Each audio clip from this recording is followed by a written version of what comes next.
मलाई किन के चिलाएको टाउ चिला हो के हो मलाई लाठी खान मन छ यो पटक।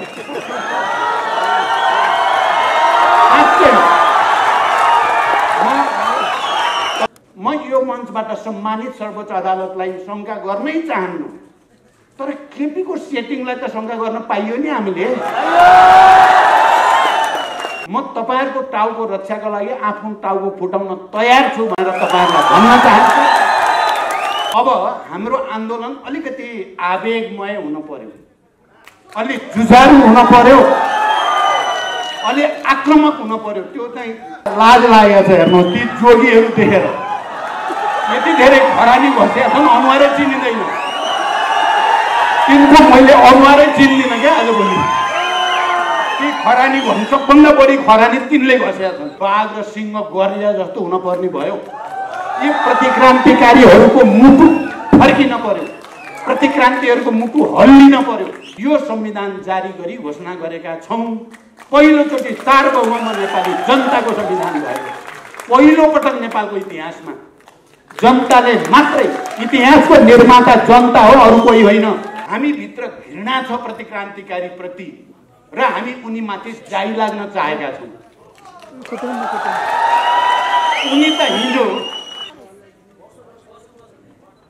यो संसार तिमीहरूको पनि हो हाम्रो पनि हो, तर अन्तिम विश्लेषणमा तिमीहरूकै हो भन्ने मार्क्सवादी विश्लेषणलाई अगाडि राख्दै हाम्रो आशा भरोसा तपाईहरुमा छ। हामीले जनवादी क्रान्तिको जे जति सक्यौं त्यसको नेतृत्व गर्यौं र नेपाललाई संघीय लोकतान्त्रिक गणतन्त्रसम्म ल्यायौं। अब तपाईहरुको काँधमा समाजवादी आन्दोलनको जिम्मेवारी लिने उत्तराधिकार बन्ने ऐतिहासिक अभिभारा छ।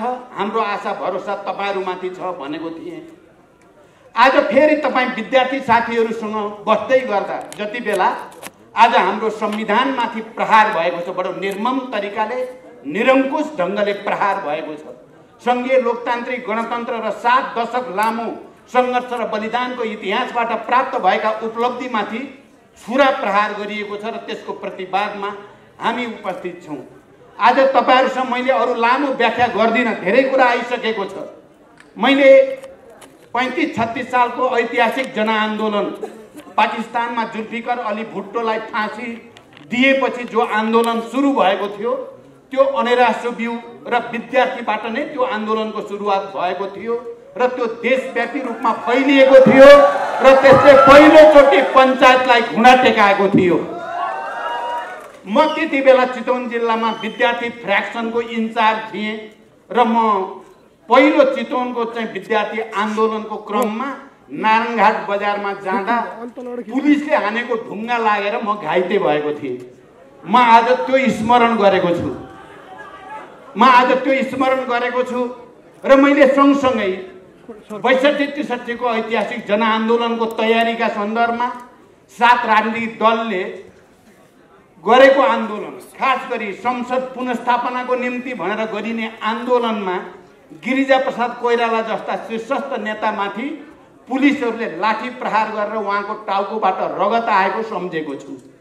म तपाई विद्यार्थी साथीहरुसँग के भन्न चाहन्छु भने किन यो 7 दशक लामो हजारौंको त्याग र बलिदानबाट प्राप्त उपलब्धिलाई हाम्रै पार्टीका हिजोका अध्यक्ष भएका हामीले नै निर्वाचित गरेका प्रधानमन्त्रीको हातबाट प्रतिक्रान्तिकारीको हैसियत देखाउँदै यसको हत्या गरिएको छ।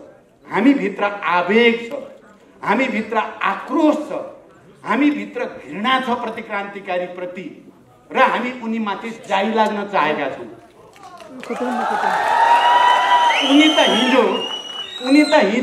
उनी कस्तो मान्छे रहेछन्? उनी त हिजो जति बेला हामी राजतन्त्रका विरुद्ध, निरंकुश तन्त्रका विरुद्ध आन्दोलनको आँधी हुरी ल्याउँदै थियौं, यहाँ अघि नै कुरा आइसकेको छ। आन्दोलन, जनआन्दोलन जनताको निम्ति उत्सव हुन्छ, त्योहार हुन्छ। त्यो ठूलो परिवर्तन जनताको पक्षमा परिवर्तनको ऐतिहासिक आधार हुन्छ। त्यति बेला नाच हुन्छन्, गाना हुन्छन्, जुलुस हुन्छन्, नारा हुन्छन्, आवेग हुन्छन्, निरंकुश तन्त्रका विरुद्ध प्रतिरोध हुन्छन्। तर केपी ओली त्यति बेला रुँदै हुनुहुन्थ्यो। आन्दोलन गर्न हुँदैन, गणतन्त्र आउन हुँदैन, बैलगाडाबाट नि कहीँ त्यस्तो गर्न सकिन्छ भनेर रुँदै हिँड्नुहुन्थ्यो। तपाईँ हामी लाखौँको सङ्ख्यामा सडकमा पोखिँदा जनयुद्ध र जनआन्दोलनलाई मिलाएर एउटा नयाँ इतिहासको रचना गर्ने कर्म गर्दै गर्दा उहाँ रुँदै हुनुहुन्थ्यो। आज उहाँले हामीले त्यति लामो सङ्घर्ष र बलिदानबाट बनाएको संविधान सङ्घीय लोकतान्त्रिक गणतन्त्रमाथि निरङ्कुशताको बुट बजार्नु भएको छ र उहाँ हाँस्दै हिँड्नु भएको छ। उहाँ कमेडीको जस्तो कमिक देखाउँदै हिँड्नु भएको छ। हामी त्यसो गर्न सक्दैनौँ। हामी नेपाली समाजमा तपाईँ हामी सबैले र मानव जातिकै इतिहासमा पनि विवाह भयो, खुसियालीको क्षण भयो भने नाचगान, रमाइलो, कमिक, ठट्टा मजाक हुन्छ। तर बाउ मरेको या आमा मरेको या घरमा केही दुःख भएको बेलामा गाउँले सबै मिलेर सान्त्वना दिने, पीडा यदि हत्या भएको भने हत्याराका विरुद्ध आक्रोश, आवेग र त्यसलाई कारबाहीको निम्ति आन्दोलन गर्ने यो संस्कार हुन्छ। तर हाम्रो केपी ओलीजी मलामी जाने बेलामा हाँस्दै हिँड्नु भएको छ,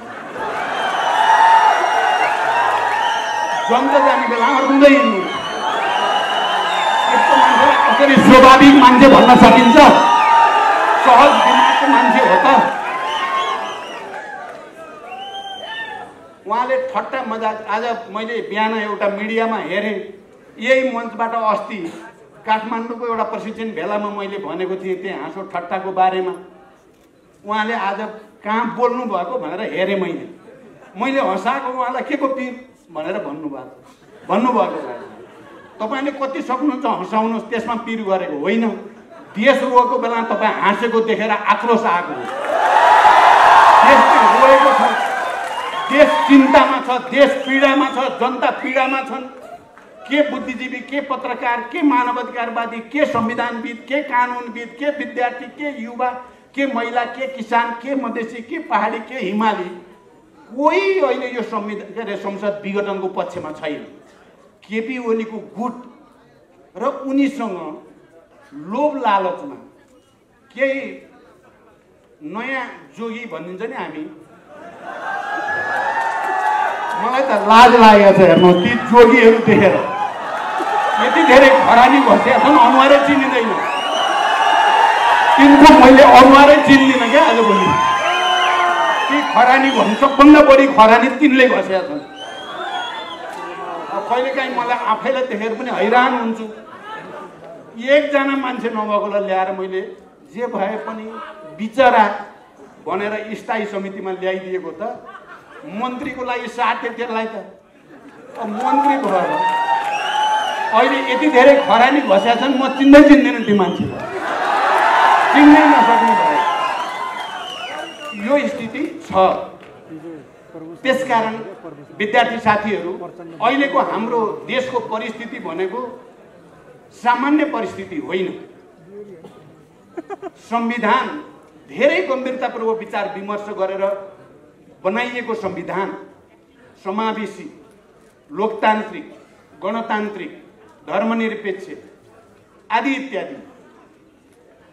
अब अहिले फर्केर हेर्दा अब हामीले पनि समीक्षा गर्नुपर्ने स्थिति यहाँ अघि पनि कुरा आयो। हामीले पनि केपी जस्ता मान्छेलाई चिन्न किन ढिलो गरियो? संविधान बनाउने बेलामा उहाँ संविधान बनाउने पक्षमा देखेका थिइनँ मैले। तर मैले संविधान त जसरी पनि बनाउनु छ, दोस्रो संविधान सभाले पनि संविधान बनाएन भने त बर्बादै हुन्छ, यो सारा आन्दोलनको उपलब्धि धरापमा पर्छ भनेर कमरेड संविधान बनाऊ, म तपाईलाई प्रधानमन्त्री प्रस्तावित गरिदिन्छु भनेपछि उहाँ संविधान बनाउन कसिनु भएको थियो कि। तर उहाँलाई फेरि त्यो संविधान बनाउने बेलामा संवैधानिक समितिका बहसहरू, यहाँ नेता साथीहरू हुनुहुन्छ, त्यो बहसमा उहाँ खुब विरोधमा बोल्नुहुन्थ्यो कि हुँदैन, यस्तो हुनु हुँदैन भनेर, समावेशिता हुनु हुँदैन, समानुपातिक हुनु हुँदैन भन्ने मान्छे त प्रधानमन्त्री हुनुहोस् कमरेड भने त खुरखुर दौडेर संविधान ठिकै छ नि। संविधान बन्यो भने त बनाइदिउँ प्रधानमन्त्री, कुन चाहिँ ठुलो कुरा हो र। फेरि म प्रधानमन्त्री छोड्न केही जस्तो नमान्ने मान्छे हुन त अहिले केपी प्रधानमन्त्रीको कुर्सीको लागि देशै डुबोस्, जनता भाँडमा जाउन्, सबै बर्बाद होस्, जे पनि गर्ने उनी रहेछन्। तर भन्छन् के भने प्रचण्डहरू प्रधानमन्त्री हुनको लागि यसो गरेको भएर उल्टे चोर कोतवालको डाँटे। यो देख्दा लाजै लाग्छ मलाई। मान्छे भएपछि लाज पनि मान्न पर्छ, डर पनि हुनुपर्छ भन्ने हो। स्वाभाविक मान्छेलाई त नराम्रो नाङ्गै हिँड्दा त लाज मान्न पर्यो नि। केपीजीले त लाज पनि छैन, नाङ्गै छ, फेरि हाँसिरहेको। तपाईँ हामी नाङ्गै भएपछि हाँस्न सकिन्छ त तपाईँ हामी? कस्तो मान्छे उहाँ त हाँसी पो राख्नु भएको छ। देश बर्बाद भइरहेछ, आगो लागिरहेछ, डढेलो सल्किएको छ, हाँसिरहेछ। अनि यो पार्टी एकता गर्दा पनि मैले देशमा अब एउटा बलियो राष्ट्रिय एकता, राजनीतिक स्थायित्व, अनि बलियो कम्युनिस्ट पार्टी, शक्तिशाली कम्युनिस्ट पार्टी, त्यसपछि समाजवादतिरको यात्रा गर्नको लागि एकताको प्रस्ताव लिएर त म गएको हो उहाँ कहाँ। उहाँ एकतामा रुचि होइन। यहाँ झलनाथजी हुनुहुन्छ, भीमरावजी हुनुहुन्छ, सुरेन्द्रजी जानुभयो। स्थायी समितिका कमरेडहरू त्यति बेला पूर्व एमालेको 2 दिन अगाडि एमालेको स्थायी समितिको बैठकमा केपीजीले धुवाँधार किसिमले म लगायत मैले नेतृत्व गरेको समूहलाई गाली गर्नुभएको रहेछ। त्यो प्रमाणित रूपमा थाहा पाएँ मैले। 2 दिनपछि मैले वाम गठबन्धन गरौँ, पार्टी एकता गर्ने सङ्कल्प गरौँ भनेपछि उहाँ बोल्नु भएको थिएन। म आज फर्केर हेर्छु कि त्यो दृश्यलाई, त्यो दृश्य यसो स्मरण गर्न खोज्छु।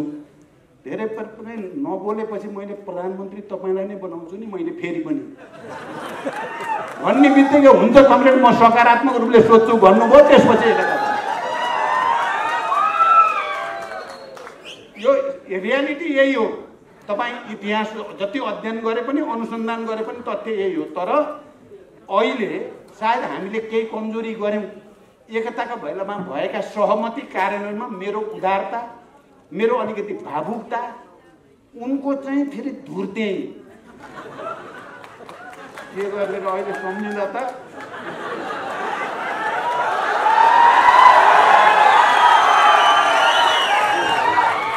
अहिले त उनले कुर्सी भाँचे। कुर्सी त उनले कुर्सी भाँच्ने भनेको त पहिल्यै पोहोर केन्द्रीय समितिको बैठकको नेतृत्व मैले गरेर केन्द्रीय समितिको राम्रो बैठक भयो, छलफल भयो, अन्तर्क्रिया भयो, निष्कर्ष राम्रा निकालियो।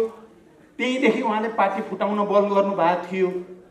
पार्टी फुटाउनु अगाडि मेरो कुर्सी चाहिँ भाँचिदिनु भयो उहाँले। तपाईँहरू सबैलाई थाहा छ नि मेरो कुर्सी भाँचिएको।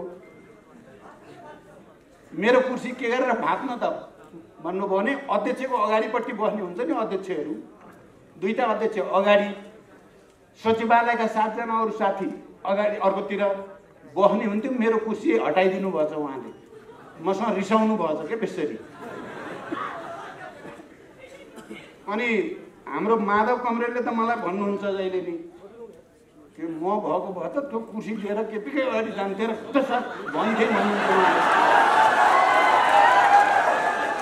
त्यो पनि एउटा तर्क हो, त्यो पनि एउटा तर्क हो गर्नुपर्ने। त्यो पनि हुन्थ्यो र मैले कुर्सी अब लिएर फेरि उही लगेर आफै उचालेर के राख्नु। तर मैले फेरि के गरेँ भने केपीजीलाई धन्यवाद भने। म तपाईँतिर बस्दा अप्ठ्यारो लाग्ने गरेको थियो, यतातिर ल्याइदिनु भयो। म त अब 8 जनामा भयो नि त। मलाई त अब सबै पीडितहरूको पक्षमा धकेलिदिनु भयो। त्यसकारण धन्यवाद तपाईँलाई भने मैले। यो मेरो सङ्घर्ष गर्ने तरिका भयो। अब यो सबै हेर्दा अहिले जसरी उहाँले संविधानमाथि प्रहार गर्नुभएको छ, एउटा पार्टीको नेताले पार्टीभित्र छलफल भएर अल्पमतमा आफू परिसकेपछि सजिलै छोडिदिए त केही पनि हुने थिएन नि, पार्टी फुट्ने पनि थिएन, संविधान केही हुने पनि थिएन भनेपछि उहाँ त हिजोकै ठाउँमा, बैलगाडाकै ठाउँमा हुनुहुँदो रहेछ। बैलगाडाबाट 1 इन्च अगाडि बढ्नु भएको रहेछ। त्यसो भएर उहाँले सङ्घीय लोकतान्त्रिक गणतन्त्रलाई र यो राष्ट्रलाई नै धरापमा पार्न अब को विदेशी शक्तिसँग लम्पसारवादी उहाँ हो, हामी होइन। त्यसकारण कमरेडहरू यो परिस्थितिको हामीले सामना गर्नु परेको छ।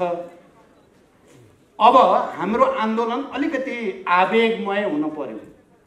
अलि जुझारु हुन पर्यो, अलि आक्रामक हुन पर्यो। त्यो चाहिँ भेजिटेरियन जस्तो हुनु भएन क्या।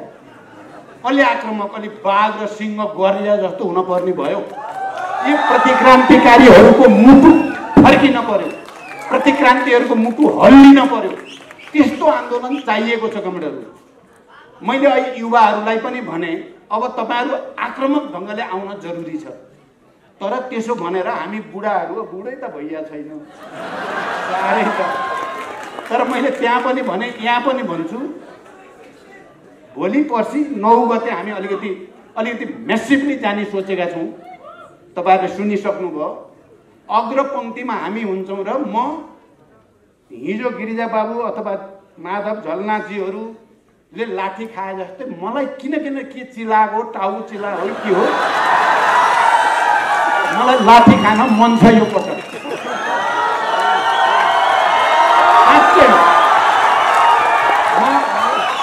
तपाईहरु पछाडि हुनुहुन्छ, म अगाडि बस्छु र म हेर्न मन लाग्छ, मलाई एकचोटि लाठी खान मन लाग्छ। म त्यो स्पिरिटमा छु। किनकि यहाँ एउटा बडो डरलाग्दो षड्यन्त्र देशमा भइरहेछ कमरेडहरू, युवा साथीहरू। तपाईँ युवाहरूको कानमा निकै ठुलो ऐतिहासिक जिम्मेवारी आएको छ। निकै ठुलो षड्यन्त्र के भएको छ भने यो इतिहासलाई पुरै पछाडि धकेल्ने र घुमाएर निरङ्कुशताको ठाउँमा पुर्याउने र देशलाई अँध्यारो सुरुङमा हाल्ने षड्यन्त्र भएको छ। र एउटा शब्द खुब सुनिन्छ नि आजभोलि, सेटिङ भइसक्यो अरे क्या। सेटिङ, यो सेटिङ भन्ने शब्द नि युवा साथीहरू यो डरलाग्दो शब्द छ अहिले नेपालमा। सेटिङ यो केपीका मान्छेले भन्दै हिँडेका छन्, केपीका मान्छेले भन्दै हिँडेका छन्, केपीले नि भनेका छन्। केपीले पनि विरोध गर्ने जसलाई धम्क्याउने र थर्काउने गाली गर्ने गर्दै हिँडेका छन्। हुँदा हुँदा अदालतलाई पनि जे भन्यो त्यही मान्नुपर्छ, पोलिटिकल डिसिजन गर्नुपर्छ तिमीहरूले भनेका छन्। निर्वाचन आयोगलाई नि भनेका छन्। हामीले त अदालतलाई, निर्वाचन आयोगलाई केही नि भनेका छैन, हामीले विश्वास मात्रै व्यक्त गरेका छौँ। तर केपी र केपी नजिकका मान्छेहरूले सेटिङ भइसक्यो, निर्वाचन आयोग सूर्य पनि हाम्रै हुन्छ भन्दै हिँडेको देख्दा अदालतले पनि भने अनुसारै गर्छ, हाम्रै हुन्छ भनेको देख्दा यो सेटिङ शब्दभित्र के रहस्य हो भन्ने चिन्ता त हामीलाई लागेको छ। म यो मञ्चबाट सम्मानित सर्वोच्च अदालतलाई शङ्का गर्नै चाहन्नु, तर केपीको सेटिङलाई त शङ्का गर्न पाइयो नि हामीले। हामी निर्वाचन आयोगलाई बिल्कुल शङ्का गर्न चाहन्नौँ, तर केपीले भन्ने र केपीका मान्छेले भनेको सेटिङ भइसकेको छ, हाम्रै हुन्छ भन्दै हिँडेकोलाई त शङ्का गर्न नि पाइयो, त्यसको विरोध गर्न नि पाइयो नि। त्यसकारण यो सेटिङ भइसकेको छ भन्ने केपी र केपी गुटका मान्छेहरूलाई तपाईँ हामी क्रान्तिकारीहरू, कम्युनिस्टहरू, वामपन्थीहरू, प्रगतिशीलहरू, परिवर्तनका वाहकहरू गर्जिन पर्ने बेला आयो। यो सामान्य औपचारिकताको कुरा होइन। हामीलाई शाकाहारी आन्दोलनले पुग्ने देखिँदैन, त्यसले पुग्दैन, त्यसलाई त उनले गर्नेवालै छैनन्।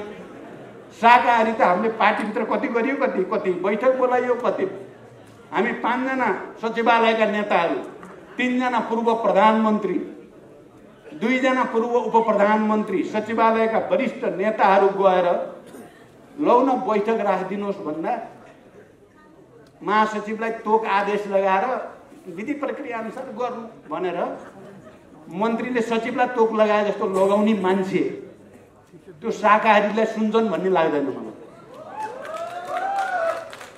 त्यसकारण यो ऐतिहासिक घडीमा हामी छौँ। हामीले रात दिन नभनेर केही समय सबै सेक्टरहरू, खुसीको कुरा के छ भने सिङ्गै राष्ट्र केपीको प्रतिगमनकारी कदमका विरुद्ध खडा छ। तपाईँ हामीले देख्यौँ नि, सिङ्गै अदालतमा बार एसोसिएसनदेखि पूर्व प्रधान न्यायाधीशहरू प्राय सबै, पूर्व महान्यायाधिवक्ताहरू प्राय सबै, बुद्धिजीवी, प्राध्यापक, नागरिक समाज, सबै सेक्टर यसको विरोधमा छन्। योभन्दा राम्रो आन्दोलनको निम्ति जनमत अर्को हुन सक्दैन। यति ठुलो जनमत हामीलाई प्राप्त छ, तर यसलाई क्लिक गर्नै पर्ने चाहिँ जो चाहिन्छ नि क्लिक गर्न पर्यो नि त्यसलाई अब स्विच दबाउने काम तपाईँ हामीले गर्नु छ। त्यसको लिडरसिप हामीले दिनु छ। त्यसकारण कमरेडहरू म अब लामो व्याख्या गरिनँ, मैले धेरैचोटि बोलेको छु, तपाईँहरूले सुन्नु भएको छ। तपाईँ युवा विद्यार्थीहरू नेपालको इतिहासमा एउटा चरणमा पार्टीकै भूमिका खेलेको स्वर्णिम इतिहास छ। अहिले यो प्रतिगमनलाई परास्त गर्नको लागि सम्पूर्ण तागत सहित होमिने ऐतिहासिक जिम्मेवारी तपाईहरुको छ। म तपाईहरुको टाउको रक्षाको लागि आफ्नो टाउको फुटाउन तयार छु भनेर तपाईहरुलाई भन्न चाहन्छु। तर यो प्रतिगमनलाई, यो प्रतिक्रान्तिकालाई कुनै हालतमा सफल हुन दिइने छैन। कुनै हालतमा सफल हुन दिइने छैन। हजारौं शहीद र योद्धाहरूको बलिदान खेर जाने छैन। कोही प्रतिक्रियावादी शक्तिहरूले सपना देखेको छ जनता भने यस्तै हुन्, भुलिहाल्छन्, बिर्सिहाल्छन्, गरे हुन्छ भन्ने ठानेको छ भने त्यो तिमीहरूको भ्रम हो। नेपाली जनता जागिसकेका छन्। नेपाली जनताको राजनीतिक जागरण दुनियाँको कुनै जनताको भन्दा अगाडि छ, पछाडि छैन। नेपाललाई प्रतिगमनतिर लगेर फाइदा उठाउन यदि कोही शक्तिहरूले सोचेको छ भने त्यो भ्रम हो। म त्यो भ्रम नपाल्न अपिल गर्न चाहन्छु। लोकतन्त्रलाई विध्वंस गरेर लोकतान्त्रिक प्रणालीलाई शान्तिपूर्ण र प्रतिस्पर्धाबाट अगाडि जाने हाम्रो प्रतिबद्धतालाई शङ्का नगरियोस्। हाम्रो कमिटमेन्ट ऐतिहासिक छ। शान्तिपूर्ण बहुदलीय प्रतिस्पर्धा मार्फत हामीले संविधानमा जसरी समाजवाद उन्मुख राज्यको परिकल्पना गरिएको छ त्यतातिर जाने हाम्रो जो संकल्प छ त्यो संकल्प एउटा ऐतिहासिक संकल्प हो। त्यो यो सिङ्गै नेपाल राष्ट्रको संकल्प हो।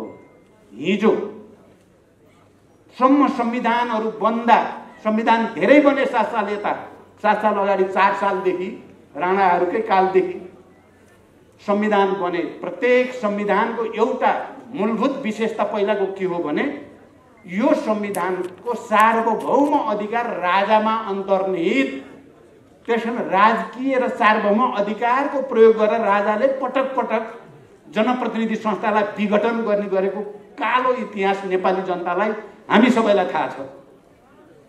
सार्वभौम अधिकार र राजकीय अधिकार राजामा निहित। त्यसमा राजाले भाषण गर्दा भन्छ नि हामीमा निहित राजकीय अधिकार र सार्वभौम अधिकारलाई प्रयोग गरी। तर यो संविधान छ नि, यो 72 को हामीले बनाएको संविधान, त्यहाँ पहिलोचोटि संविधान लेख्दा के भनिएको छ भने हामी सार्वभौम नेपाली जनताले आफ्ना प्रतिनिधि मार्फत यो संविधान जारी गरी घोषणा गरेका छौं। पहिलोचोटि सार्वभौम नेपाली जनताको संविधान भएको पहिलो पटक नेपालको इतिहासमा। आज त्यो सार्वभौम संविधान निर्माता जनतालाई फेरि रैती बनाउने गरी श्री 3 महाराज धीराज जस्तो गरी केपी ओलीले हामीमा निहित मनोभावना र इच्छा अनुसार लाजमर्नु, यो भन्दा लाजमर्नु केही हुन्छ? त्यसकारण यसलाई छुट दिन सकिँदैन कमरेडहरू। अब हामी त 60-70 को दशकतिर लागियो। अब जीवनको उत्तरार्धतिर तपाईहरु त भरभराउँदो भर्खर उदाउँदो सूर्य जस्तो हुनुहुन्छ। हाम्रो आशा भरोसा तपाईहरुमाथि छ। हामीले तपाईहरुलाई केही दिएर छोड्ने, राम्रो चीज दिएर छोड्ने, कम्तीमा पनि संघीय लोकतान्त्रिक गणतन्त्र दिएर छोड्ने, धर्मनिरपेक्षता दिएर छोड्ने, समावेशी समानुपातिकता दिएर छोड्ने, अनि समाजवादतिर यात्रा सुरु गरेको, सामाजिक न्याय भएको, जनतालाई राहत दिने, सुशासन दिने एउटा प्रणालीको गोरेटो कोरेर छोड्ने इच्छा हो हाम्रो। तर केपी ओलीको अहंकार, दम्भ र निरङ्कुशताले नेपाली जनताको यो आशा आकांक्षालाई कुठाराघात गरेको छ। यसलाई असफल पार्ने हाम्रो सबै संवैधानिक संस्थाप्रति हाम्रो अहिले केही गुनासो र अविश्वास छैन। गलत फैसला भयो भने के गर्ने त्यति बेलै सोचौँला। तर हामीलाई सबभन्दा बढी भरोसा जनतामाथि नै छ। जनताले मात्रै, इतिहासको निर्माता जनता हो, अरू कोही होइन। जनताले सडकबाट नै ठुल्ठुला फैसलाहरू गरेको छ। जनताले सङ्घर्षको मैदानबाट नै ठुल्ठुला तानाशाहहरूलाई गलत्याइदिएको छ। राजा महाराजाहरूका चाहिँ श्रीपेजहरू निकालेर फुटबल खेलेको इतिहास छ। नेपाल पनि त्यसको अछुतो छैन। सरकारले अलि जुझारु र आक्रमक ढङ्गले जाने कार्यक्रम बनाउनुहोस्। हामी नेतृत्व गर्ने लास्टसम्म पनि हामी तयार छौँ, किनकि देशलाई प्रतिक्रान्तिको अँध्यारो भड्खारोमा हालेको हेर्न सकिँदैन, सकिन्न। हिजो पनि मर्न हिँडेको हो, जरुरी पर्छ भने मर्न तयार, झुक्न चाहिँ तयार छैनौँ। यही अपिल तपाईँहरूलाई गर्दै बिदा हुन्छु। धन्यवाद। अभिवादन।